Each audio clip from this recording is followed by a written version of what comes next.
Welcome, viewers and listeners, to the Thinking Fan Football Premier League podcast. Each week, we get together with our besties, who are current pro players, real coaches, academics, and stat heads. Today, I'm joined by soccer analyst Harshal Patel and coach David Seymour and professional footballer Dre Fortune. I'm host Chris Mumford. Bella ciao. We're sponsored by the Premier League Guide, a 300-page book for those mad about football, Moneyball for soccer, opposition analysis plus eye candy.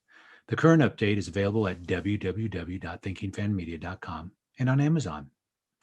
Matchday 25 seems like, well, we're getting more of the same. But there are some twists.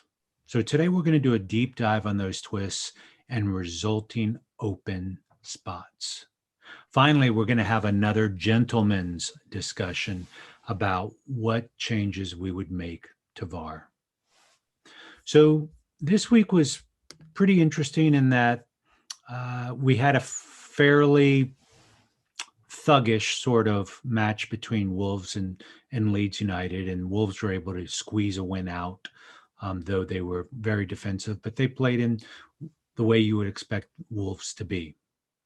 On the other hand, Southampton really gave a full helping to Chelsea and really kind of hitting a speed bump in the Tuchel revolution.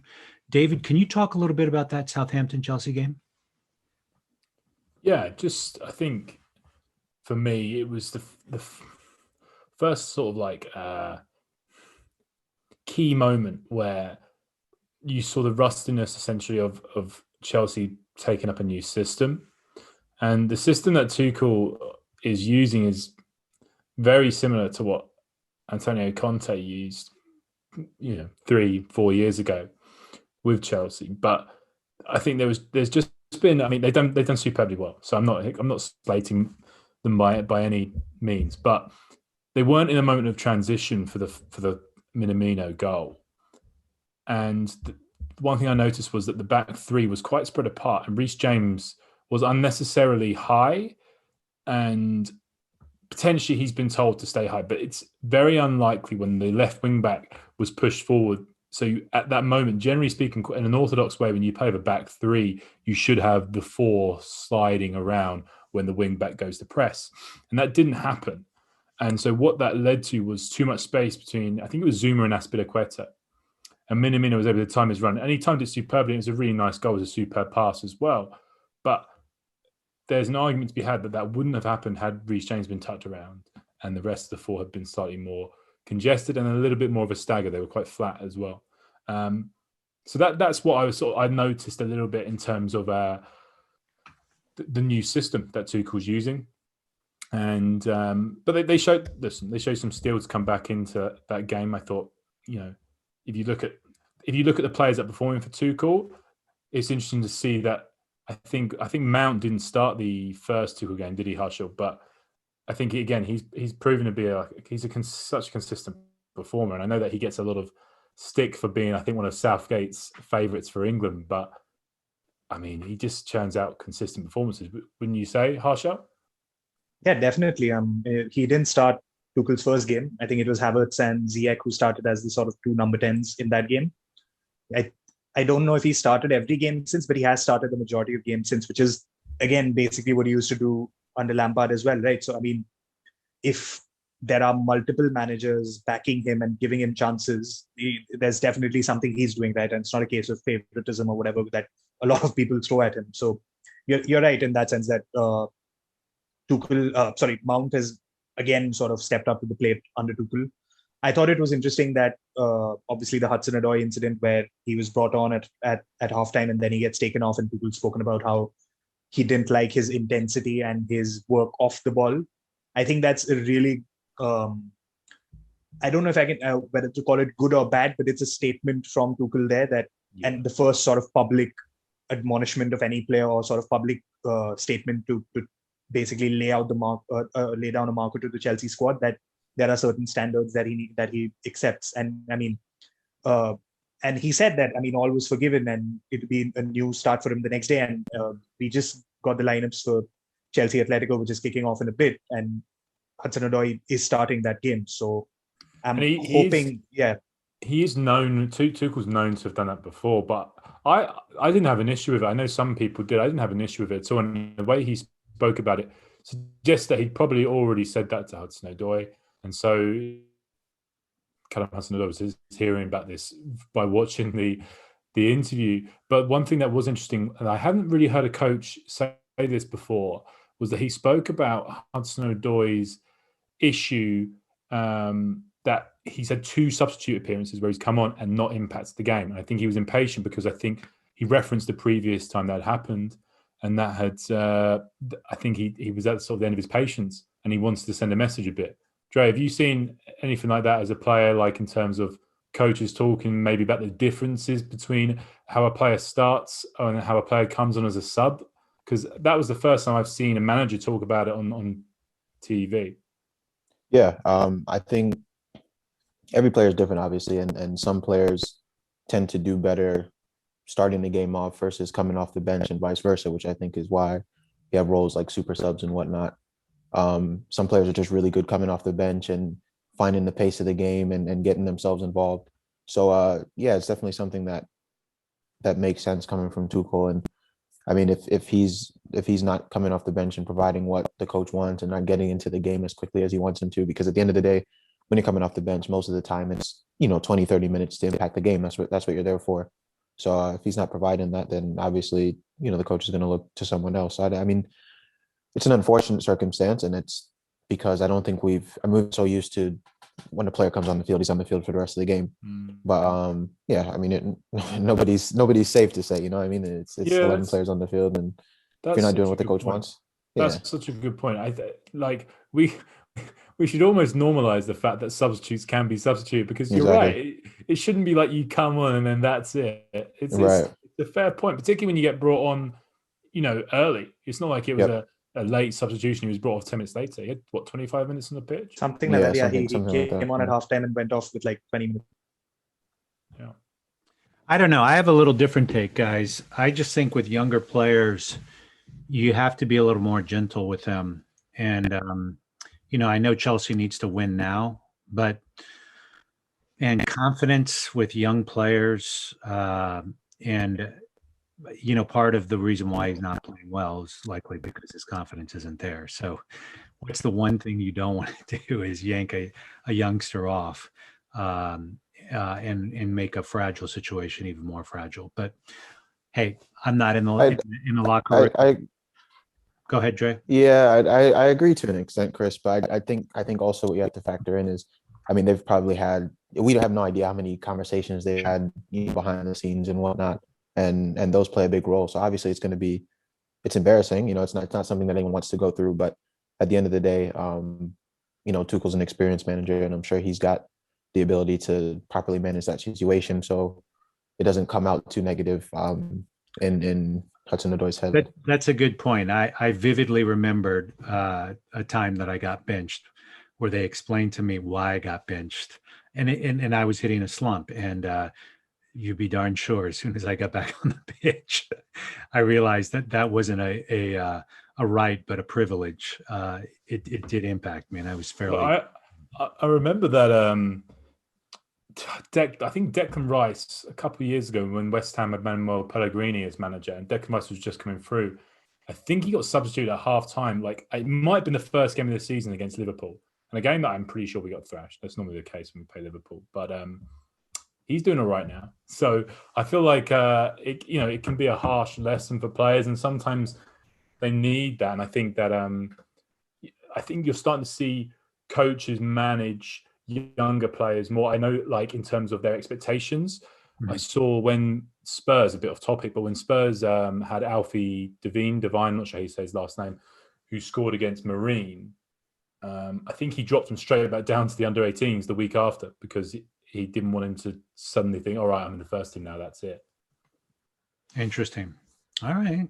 Well, what do we turn our attention to that game, which probably garnered the most interest over the weekend? And if you were wearing blue in Liverpool, then you were going to party like it was 1999, which was the last time that Everton defeated Liverpool twice in a season.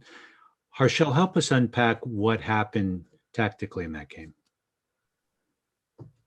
Um, First of all, I think obviously Everton played extremely well. First derby win in, I think, 12 years or something like that. 10 years, 12 years. First win at Anfield in 22 years. So definitely I can understand all the emotion and all the sort of celebration that we saw at the full-time whistle, and uh, it's fully deserved. But Ancelotti, uh, he pulled out something. Again, he's been someone who's a bit of a tactical chameleon in the sense that he's not a manager who has had sort of one system or one philosophy to which he's been wedded to throughout his career. He's always adapted to wherever he's gone. He used to be a bit more idealistic earlier on in his career, in his managerial career, but he's become a lot more adaptive as he's gotten older and as he's got more experience. So it was interesting that Everton went with a back three, more of a back five in this game. They'd actually been playing Luca Digne as a left winger rather than as a left back in the last few games. But here he was playing as a left wing back, and Seamus Coleman was the right wing back with the three centre halves. And what was interesting was that Coleman basically was doing almost a sort of man marking job on Andy Robertson, and he said almost more or less that the same thing in the post match, where his job was to shut down Andy Robertson on Liverpool's left, which is why when when Liverpool had the ball in on the left hand side, he would push up and try to press Robertson. When it was on the opposite flank, he would tuck in and Digne would be the one to go forward. And that system worked really well. I thought Tom Davies had a brilliant game in defensive midfield. Abdoulaye Doucouré and Andre Gomez were a little off the pace, although Doucouré, I think, had a much better game than Gomez. But Tom Davies was absolutely brilliant. He was everywhere. He in terms of mopping up Liverpool attacks, positional sense was really good. And I thought when Everton had the ball, he was the one player other than James Rodriguez, at least in central areas, who was showing for the ball at every moment. He was putting himself in areas to pick up possession from the centre backs or from the wing backs, and he was then laying it off with the first or second pass. He wasn't dwelling on it too much, so that kept the tempo of Everton's play really high. And I think, of course, if he can keep this up, he's got a shout to be on the plane for the Euros, because England, I think, are a little bit one-paced, I think, in central midfield. With, I mean, you have Declan Rice, Calvin Phillips, Jordan Henderson probably going, and I would probably put Tom Davies on the plane, because not, I mean, obviously if he keeps his form up, because he can be a very good point of difference in the England midfield. But yeah, would you put him in over Bellingham? That's a difficult one. Obviously, Bellingham has been playing really well for Dortmund, but it's the age. And I'm not going to say that he's too young, and he's obviously playing at a really high level in the Bundesliga and in the Champions League and all of that. But it's about the kind of profile that England want in midfield. And I think that maybe with the likes of Mount and, Grealish is probably going to go. Obviously, they play a bit higher up the pitch, but they have that sort of profile of player similar to Bellingham to an extent covered. Davies is someone, I think, with the energy that he has in midfield and the ability to also obviously play, but he can break lines as well. I don't think you have that with either Phillips or Rice to a large extent. So I might get him on. Respectfully, I've got to disagree there, because I think I agree. Tom Davies I thought was outstanding, but I don't think that he's bringing anything to England that isn't already there. Whereas I see Bellingham as England's, regardless of age, England's best number 8, and like an actual proper number 8. Because I wouldn't classify Jordan Henderson as number 8, and I think if you play Mason Mount in that, you're crowbarring him in a little bit. And I think that Mason Mount could do it, but we're talking about a player who's actually a number 8. Like, it's basically Jude Bellingham, and he has been fantastic for Dortmund. So I would want to see more from Davies over a longer period of time. No, absolutely. That conversation. Absolutely. As I said, I mean, this is just one game. He needs to keep his form going for the rest of the season. So, which would then probably make it more difficult for Southgate. At the moment, yeah, definitely. Bellingham definitely. Speaking of England, Chris, I was I've gone after him a few times, I'll be honest with you, but I was pretty impressed with Jordan Pickford on the weekend. And I just wondered, Well, first of all, I'd like to know your take on it, but then also, do you think that he is still England's number one, not Nick Pope? I think it's really depends. Do you like some paprika with your chocolate ice cream? Because that's what What kind of a saying is that? well, Pickford's going to make some just ridiculously awesome saves, and then he's going to do a howler. And it's like, is that what you want in your risk reward profile? And I actually think that spiced chocolate ice cream's fabulous if you're prepared for it and you have the stomach to handle it. And I just wonder if Southgate's that's the profile of player he wants. I mean, I absolutely am so impressed with his shot stopping. I'm so impressed with his distribution, which I would argue is maybe just a half notch below Ederson and maybe half notch above Schmeichel in terms of distribution, just spot on pinpoint distribution. So it really kind of depends on what flavor. I think 3 or 4 months ago, I would have said Pope's the guy, but Pickford's had a nice run of games, and his expected goals against, I think he's at around 2 or 3 in terms of prevented goals, which puts him in the top 5 for the Premier League. And that's good because most of the people that inhabit that top 5 are folks that are in the lower quartile of the Premier League. So he's doing well on that account. What flavor ice cream is Nick Pope? I think Nick is this. He's going to give you what you expect, and so he's vanilla. Basically vanilla. Yeah. I want to do vanilla with let's call it cookies and cream, right? Because he does have some, but he in my mind he doesn't have the oh my God, how did he save that in his bag consistently? And I'm not sure why that is, but maybe it's because he does a lot of things right. But sometimes you see Allison make some stuff. It's like, okay, Allison doesn't look that athletic, but he just made a crazy save there. And I think that comes down to anticipation. So, but there's nothing bad I can say about Pope. It's just that extra gear about making that one crazy save a game that you just don't expect. And that single goal can make a difference in a win and a loss. Trey, what was your take on the Liverpool-Everton game? I just thought Everton were fantastic. I mean, I thought they defended well. They had their clear tactics outlined, and I just thought that they executed flawlessly. I mean, the first goal, I love Thomas's position in there. In 2-3 touches, he brings the ball down and feeds a phenomenal pass through to Richarlison. And there are question marks about the defendant from Liverpool, the new center back, Kabak, I think is his name. But I mean, I think all credit goes to the attack in there. That's what you want to see from your number 10, and that's the kind of run you want to see from your number 9. And then even on the second goal, Calvert-Lewin does phenomenal to break through from deep in his half to go and support Richarlison, and then earns a penalty and they convert. So I thought Everton had a really good game. Yeah, I'm trying to unpack what I see with the eye and what I see in the stats. Liverpool had 16 shots on goal. Everton had 9. I'm sorry, 16 shots in total and 9. Both teams had 6 shots on goal.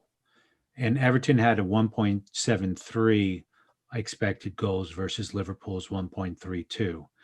So if you take away that PK, which is a 0.76, they're under 1. The truth is, it's pretty comparable 1-1. I felt like that first goal was the Richarlison goal was against the play there, right? Liverpool was dominating, a bad header out, good header in, and then great cut, and then an incredible finish. That goal against the run of play, of course, dramatically impacted the flow of that game. So I just really wonder how Liverpool has lost 4 games. Those outcomes are certain. But in terms of are they playing poorly against that, I don't know if I buy into the popular narrative quite yet. David, you're going to say something? Yeah, I mean, so you talk about expected goals, but So my opinion of, you take away the it's non-penalty expected goals you're looking at. Yeah. But had the penalty not been given, or had he not been, who was it got played through? Was it Calvert-Lewin? Yeah. Calvert-Lewin got played through, So and had he sort of Calvert-Lewin- stumbled over Alexander-Arnold. What's that, mate? No, I was saying he got played through and stumbled over Alexander-Arnold. Had Calvert-Lewin not been fouled, he would have got to the ball. You watch the replay, he would have got to the ball, and he was fouled. So that would have, in a sense, that would have been a very high XG shot that he was denied. So I think when we take away expected goal value for penalties, we have to look at, I think, the context that the penalty was given as well. So that was a goal scoring. He would have scored that chance. So I think that for my money, I thought Everton, like, regardless of whether you look at expected goals without the penalty, I think were the better team, deserved. I mean, there's also, I remember in the first half, Seamus Coleman has a header from about 6 yards out that I think he's supposed to score. I mean, in terms of the chances in the game, Salah had one, maybe. I mean, I think Pickford did well to cover the angles. I don't really think there was much there.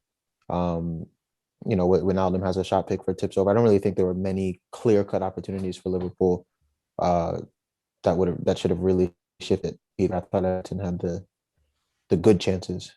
Just quickly, are we all in agreement that it was a penalty as well? Because I know Carragher, the very unbiased Jamie Carragher on the commentary team, at first said it wasn't a penalty, and I thought it was a clear penalty. I felt like Trent definitely brought him down. He wouldn't have gone down in that situation had he not been fouled, because he would have got to the ball. He would have scored. I mean, definitely. I mean, it may not have been intentional in the sense that, I mean, whatever, he may not have been looking to trip him, but the point is that he did trip him. And I actually think it should have been a red card as well, because it is a denial of an obvious goal scoring opportunity there. So the referees actually messed up there by not sending Trent Alexander. He didn't give him a card at all. Is that the rule these days? It is. If you're basically interfering, if you're not attempting to play the ball, which Trent didn't do there. He didn't attempt to play the ball. Okay. So then you do get sent off, which is why the David Luiz sending off a couple of weeks ago was upheld and all of that. Sure. Okay. Just wanted to check. One other thing, are we all in agreement that Klopp should not be shown the door because there's a growing number of that's crazy. It's hilarious. I don't know. I really do not know what to say. And quite honestly, everyone's talking about that this team's done for and they need to rebuild. And I just I don't know, if the injured guy's back, that's pretty much a brand spanking new team. So I feel like Jota and Minamino comes back from Southampton brimming with confidence. Yeah, maybe there's a couple of players they could chat about. I mean, I think a replacement for Wijnaldum, in large part, Thiago is taking that spot. So it's really a backup for a Thiago or somebody there. Yeah, for sure. I don't know if I want to spend a lot of airplay on these just seemingly ridiculous notions, but that's just a personal opinion of mine. Speaking of personal opinions and personal affections, David, can you walk us through the West Ham Tottenham 2-1 win against West Ham winning over Tottenham? And there's that broad smile again. I was literally watching the second half from I couldn't sit in the room. I was watching from the doorway because it was just so stressful. We were lucky, and I think it was a classic case of us sort of taking the chances that we had and then defending well in that low block for basically the whole of the second half. And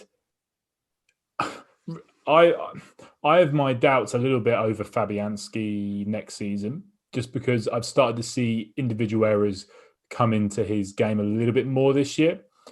And I thought he had a very good game. And I think this is the credit to the system that West Ham employed, is that really, other than that freak kind of rebound that hit the post and the Kane shot, nothing comes to mind, unless I'm misremembering it, but nothing comes to mind that was a real moment. It was just a lot of tense build-up, and I thought West Ham sat in really nicely, and I thought Declan Rice just again further added probably an extra 10 million to his price tag.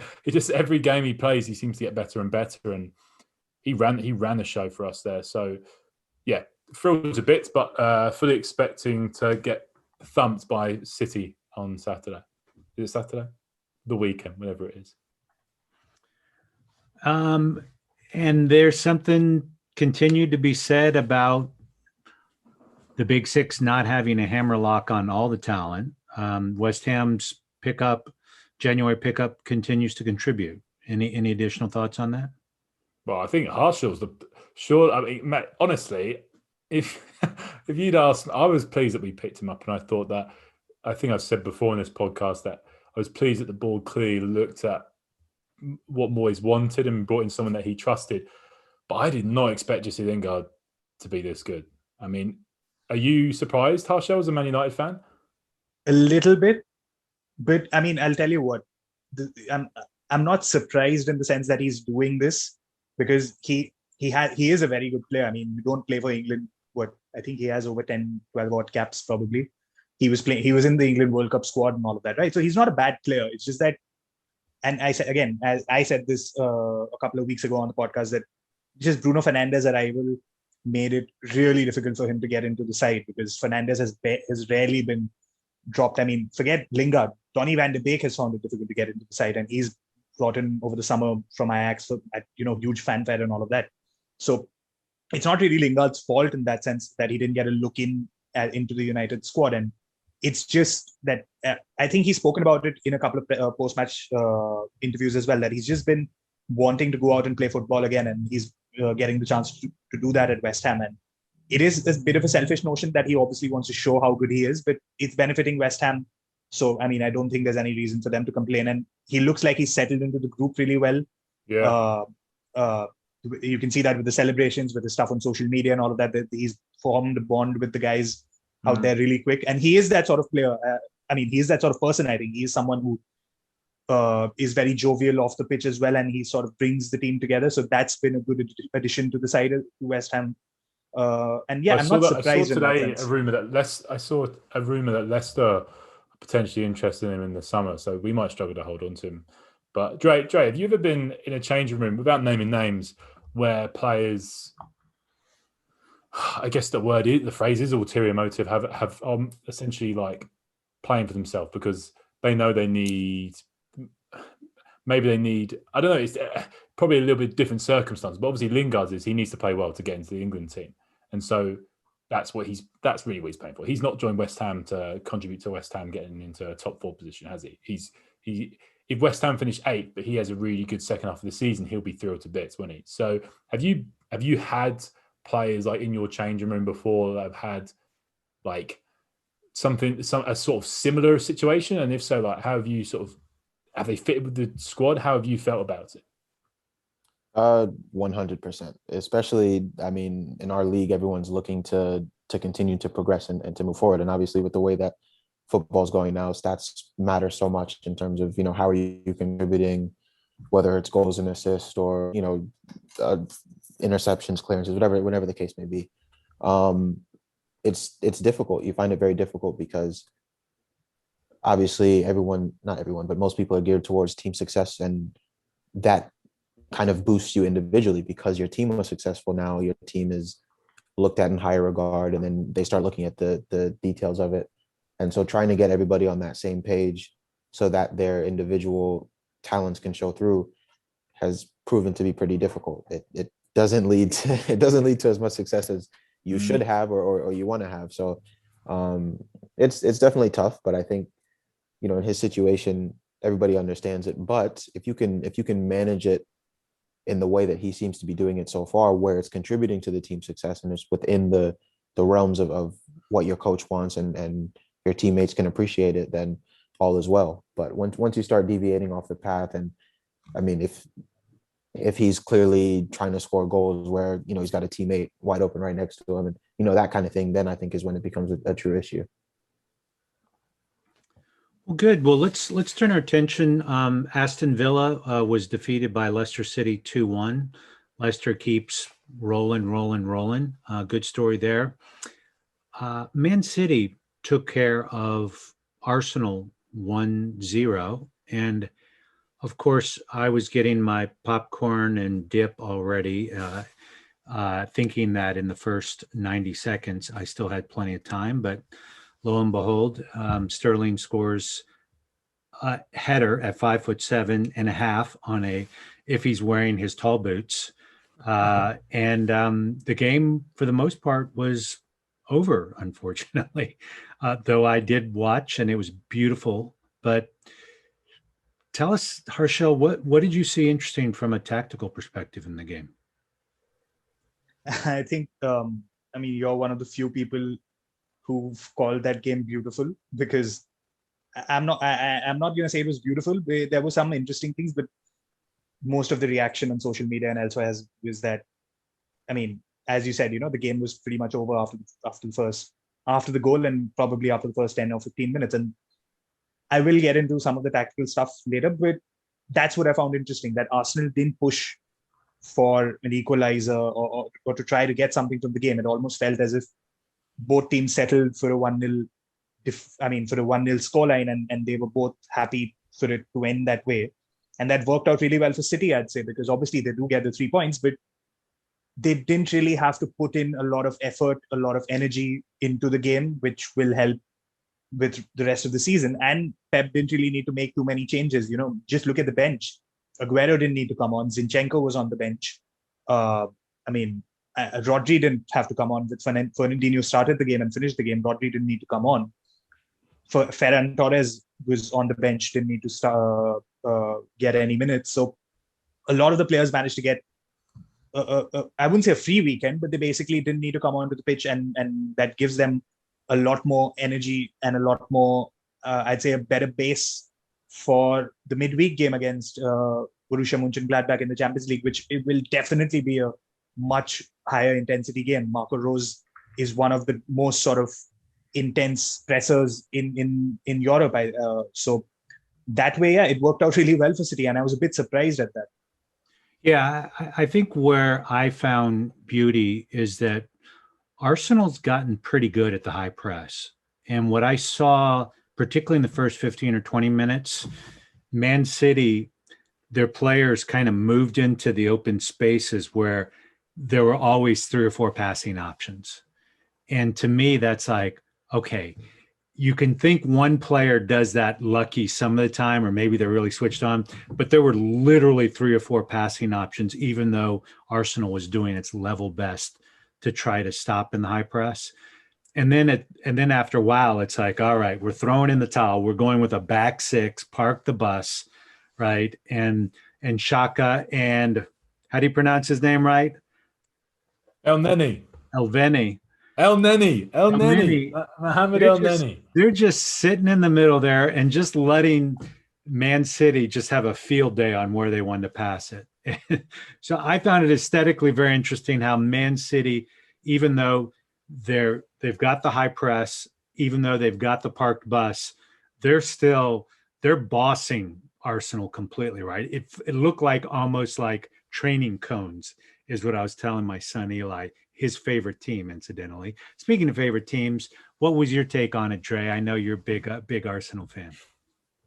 Not really much more to say than what's been said. I mean, I was surprised that City didn't add to the lead. I thought at some point they were going to go on to score 2 and 3. I mean, similarly to you, I wasn't watching the game yet when they scored, and my sentiments were, oh, it's going to be another one of those days, And yeah, I mean, just disappointing all around in terms of the attacking presence, and at least the defensive side of things has seemed to work its way out, but that never really felt like they were going to score. And that's not just on the day either. I mean, City's been phenomenal defensively as of late, and yeah, just another solid performance from them. I guess they did what they had to do. Well, I'm hoping that when Partey comes back, he's going to be able to give them an option to break a high press some of the time. Of course, Man City probably high presses as well as anybody in Europe right now. So that's a pretty tall order, even with Partey coming back. Well, let's go ahead and turn our attention to Man United Newcastle 3-1 win. Pretty handily won by Man United. Harshal, what caught your eye in that match? the 3-1 scoreline flatters United to quite an extent. I mean, Man United to quite an extent, because they were about as poor as they've been this season in the first half. Uh, there was hardly any movement off the ball. There was very little attacking threat. And it was the midfield of Fred and Matic was really struggling to progress the ball up the field. Without Pogba, I think United have struggled in the games where Pogba hasn't played to progress the ball upfield towards the likes of Fernandes and Rashford. So first half wasn't that great, although, I mean, they did step it up in the second half, scored the 3 goals, scored the first goal, obviously, in the first half as well. But it's with United, it's just that they got the job done.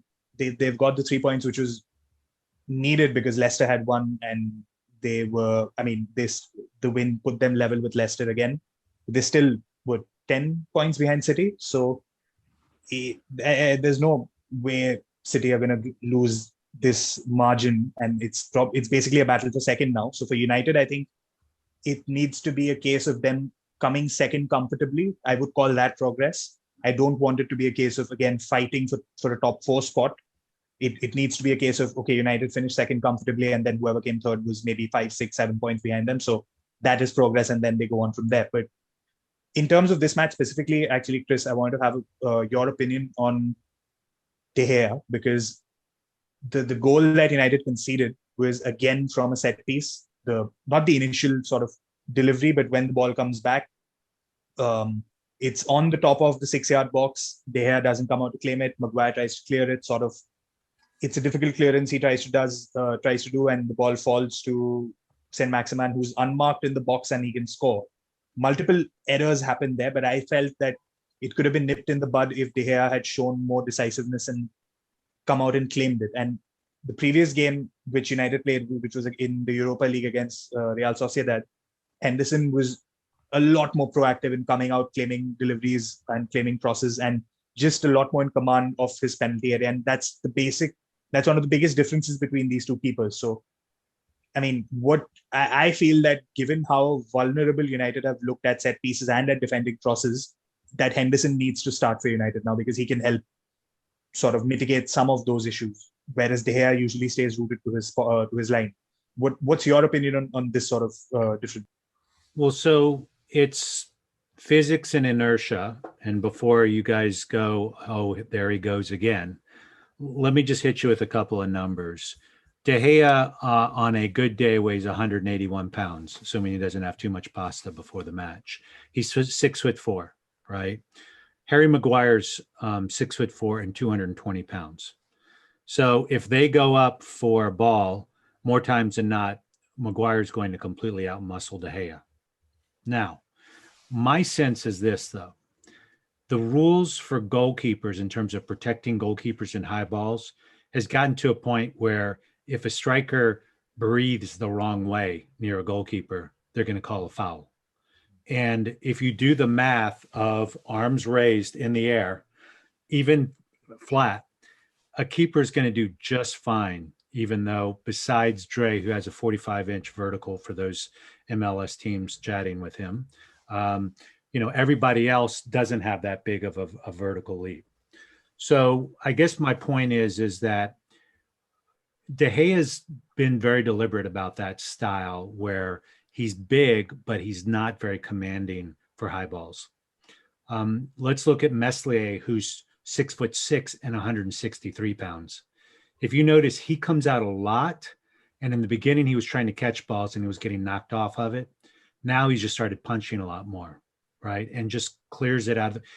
I like a goalkeeper's chances punching than a defender's chances heading, particularly if that defender's going backwards in a high flying ball, as was served up to De Gea. So I'm inclined to agree with you that De Gea's, that's just been his MO. To get back to the ice cream analogy, he's kind of a rocky road.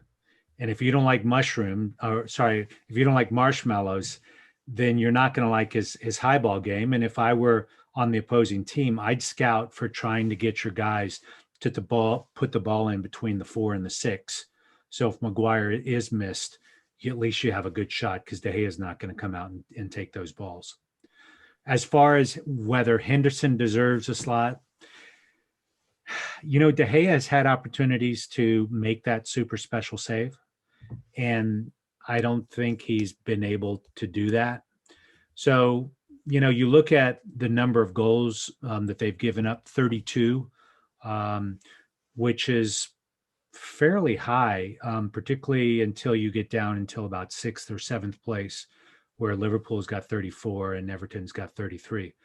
So there's several teams that are doing anywhere between 5 and 7 goals better. So I would say if you're not pleased with Lindelof or Maguire, and I think for the most part they've done well, though you could make an argument about Lindelof. You can't argue about Wan-Bissaka. You could talk about team defense, right? Luke Shaw's been injured. That's okay. Then I think you need to maybe change up the keeper and give Henderson, who's frankly a little younger and dumber and cockier, and let him go be brash and do the things that he can do. It'll be really curious to see from a distribution perspective if he can bring another dimension, because he was pretty hemmed up with Sheffield United. And from what I have seen, I do think that he has some distribution capability. So I'm sorry for such a long answer, but yes, I would like to see Henderson get some time on that. And it's probably too late for the Euros, but it'd just be nice to kind of give Southgate force him to have a second thought about the position.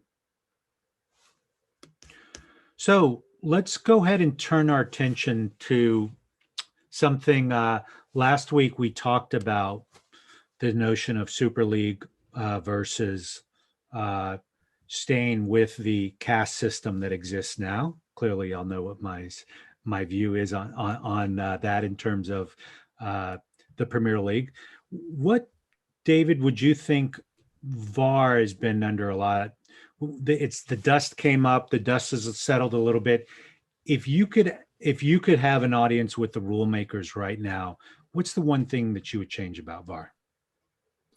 I think that it's the moment, the way it's being used is it's looking at situations in an almost forensic way.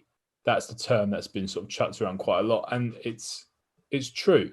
You're seeing penalty decisions take frequently, over a minute, over 2 minutes. Sometimes you're looking at decisions taking even longer.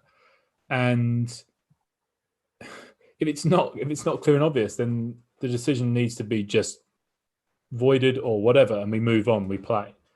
And I think potentially you need a time limit.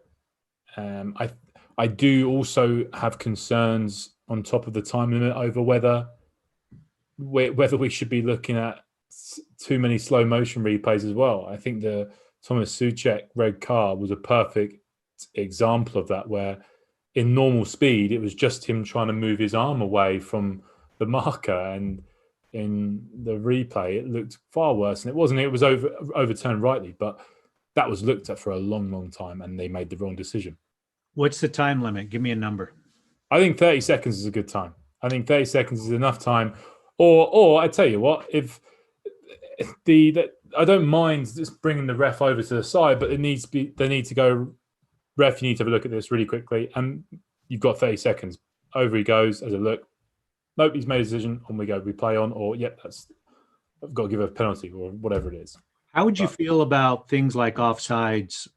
Let machine learning make that decision, because they could render that instantaneously, right? When the ball is struck, and they can look at the pixels and decide almost instantly on that. Yeah, I mean, look, if it's offside, it's offside, and that's the way they're doing it, and fair enough. But personally, if I had my way, I would get rid of VAR, have goal line technology, and just get on with it. And maybe ideally a manager might have 1 or 2 challenges a game like they have in cricket or the NFL, the way they do it in those sports. But the offsides right now, it's minimal, it's millimeters, and I just think that's not the way. For me, it's not the way the game is supposed to be played. And I don't mind the odd decision going the wrong way. It happens. Okay. How about you, Dre?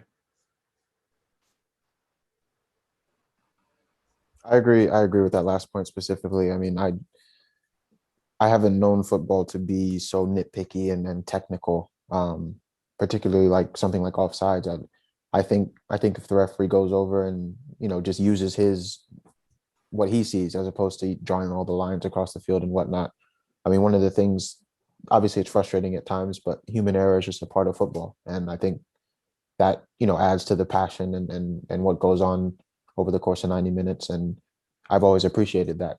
And obviously, there are some days where it goes against you, and then there are some days it works for you. And I think that's part of sport, that's part of life. That's everything. So, yeah, personally, I'd probably take away some of the technology involved. But other than that, I agree. Okay. How about you, Harshal? I think one thing they can definitely do is, and it's not something that is not being done. Like, for example, in Australia, in the A League, they have VAR, and okay, sorry, I'm getting mixed up. It's not in football; it's in rugby actually, where they have a similar sort of challenge system. And when the referee is talking to the guy sitting wherever in the video room, that conversation is being broadcast to everyone at home, probably in the stadium as well. So you can hear what the rationale is for the video assistant referee or whoever to tell the on-pitch referee that, hey, you know what, so and so has happened, but you've missed this, or this is what could be a factor in the decision. I recommend that you go and have a look. The referee goes over. He's also talking. He says, okay, I see this. Okay, I didn't see that, which is why I'm going to overturn my decision. Here you go.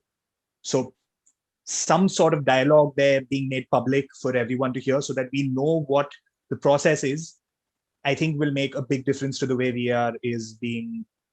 It's just the way in which it's being both used and the way it's being accepted by the public and by fans. Because at the moment, you're almost clueless as to why a certain decision has been overturned, where maybe in the previous game, a similar situation, it was the other. I mean, the where, say, if you would give a penalty for a particular foul, in other games the same foul has gone unpunished, for example. So if you have that sort of clarity where the entire process and the decision making process is made public during the game, I think that'll make a huge difference.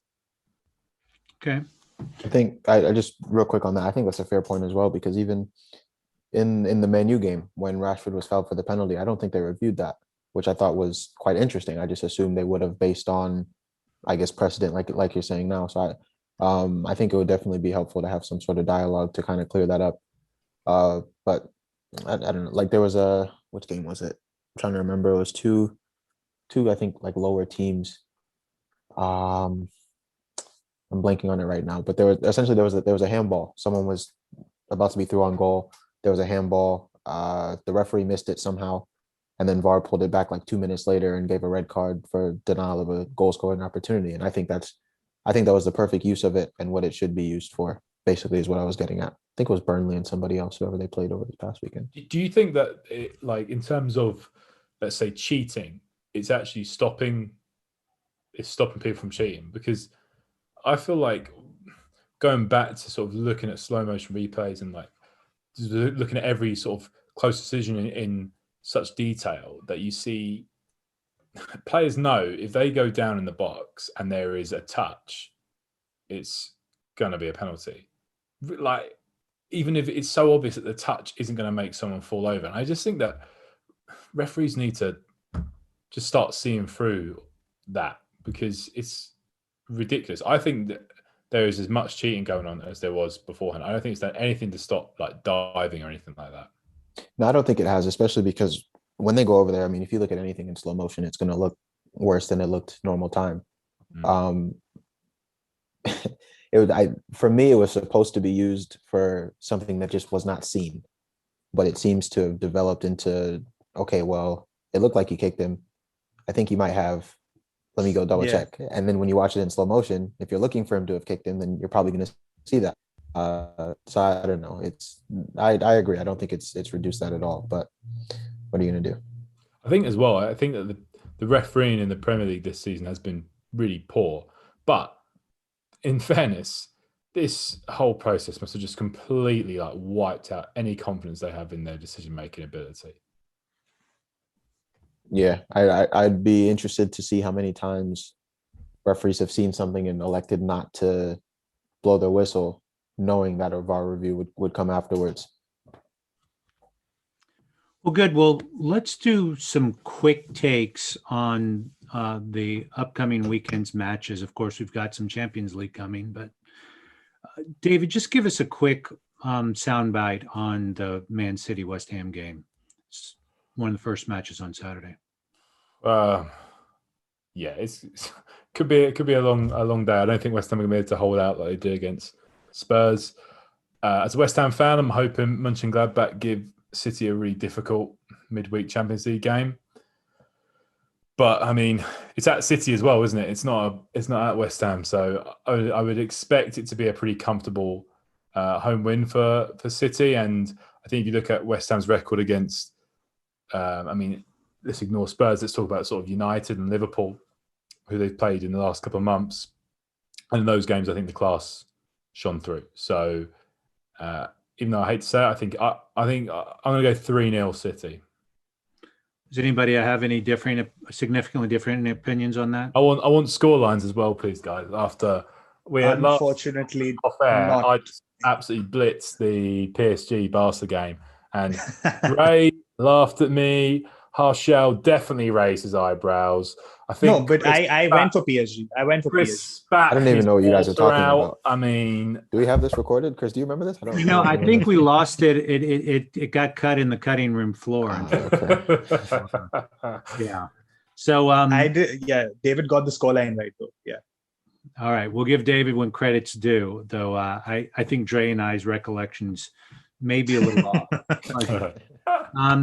We've got West Brom and Brighton playing. It's going to be important in terms of relegation battle. Leeds Aston Villa, midday US, 6:30 London time. Leeds Aston Villa again. Leicester Arsenal, which is the early Sunday morning match, or Sunday afternoon for those in London. Dre, what's your quick take on Leicester versus Arsenal? I don't know.